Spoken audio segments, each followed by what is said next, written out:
Ano naman kaya ang maibabahagi sa ating kwento at inspirasyon ng susunod na Kiddie Hopeful? Oh, I love your hair. Ay, thank you po. What is your name? My name is Yasi Abaya Estrera. I am 11 years old and I live in Lupon, Davao Oriental. Are you ready? Yes, more ready than ever po.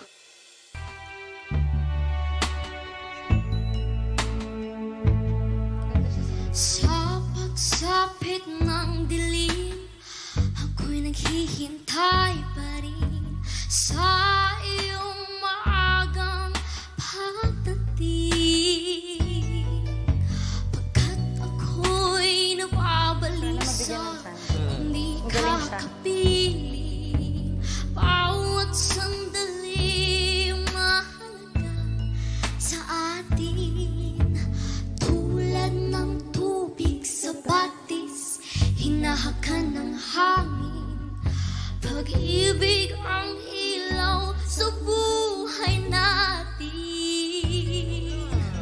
Tulad ng ibong malaya, ang pag-ibig natin. Tulad ng langit na kay sarap marating. Oh, ang bawat tibok ng puso'y kay sarap damhin. Tulad ng himig ng pag-ibig natin. Tulad ng ibong malaya, ang pag-ibig natin. Tulad ng langit na kay sarap marating. Ang bawat tibok ng puso'y kay sarap damhin. Gusto niya. Tulad ng himig ng pag-ibig natin.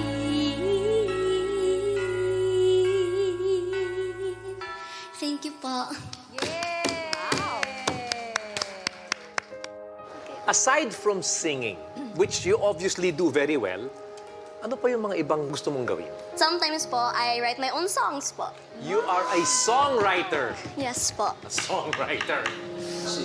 Tayo di ba ni anak ka na magsuot po kag mga original song po nimo? O, tagasulat po ko og original song po. Pwede ba kami makarinig ng original song? The song po is called Begging po. I wrote it when I had a bad day of school po. Got bullied po. I use songwriting as a way to cope po. Just because I got a high score in this quiz, they called me a nerd for knowing all of the answers. There was this one time where it was like the bullying was really severe. I was going to like take my bag.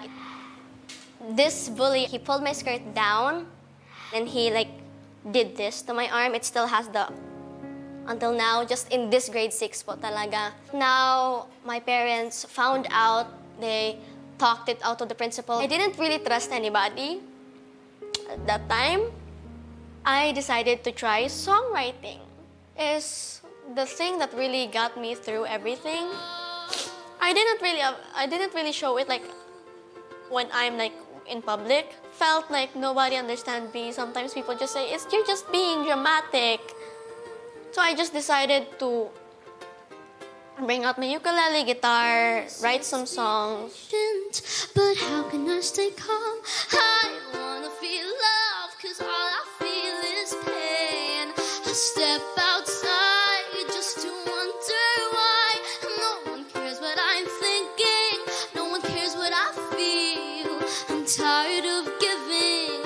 I want to feel it. Why tell me to shut up if you don't even listen? The feeling of this, it makes me feel so worthless. But it seems like I'm begging for it, begging for it, begging for love.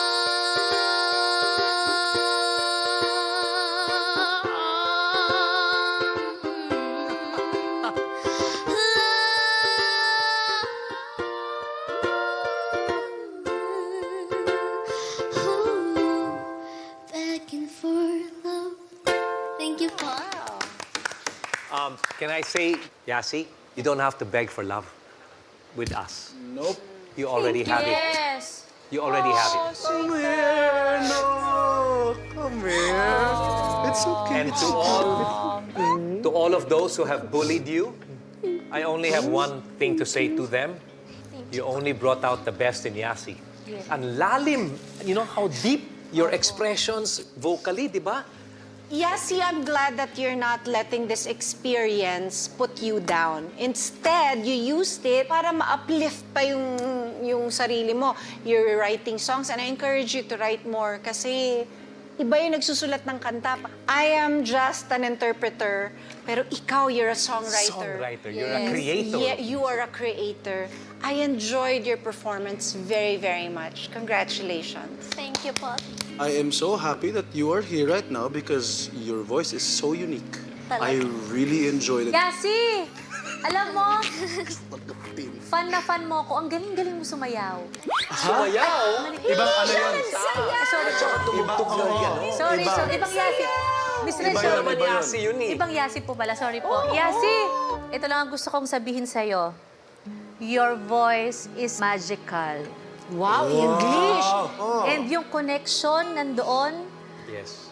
kahit na ano ang nangyari sa past mo, nakaka-inspire ka pa rin ng maraming kabataan at sana ituloy-tuloy mo yan kasi baka yun talaga yung purpose kaya binigyan ka ng magandang boses. Tama! Thank you po. Tama nga. Mag-vote na nga tayo kasi yung pangalan mo, bagay na bagay sa kung ano ang nais namin sabihin sa'yo.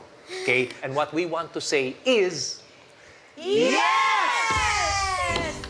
Yes, yes, yes, yes! Yes! Alam mo yun, Congrats, Yasi! You're beautiful, you're talented. Very and pretty you're a girl. You're a star that is beginning to shine. Yes. And it's starting right here.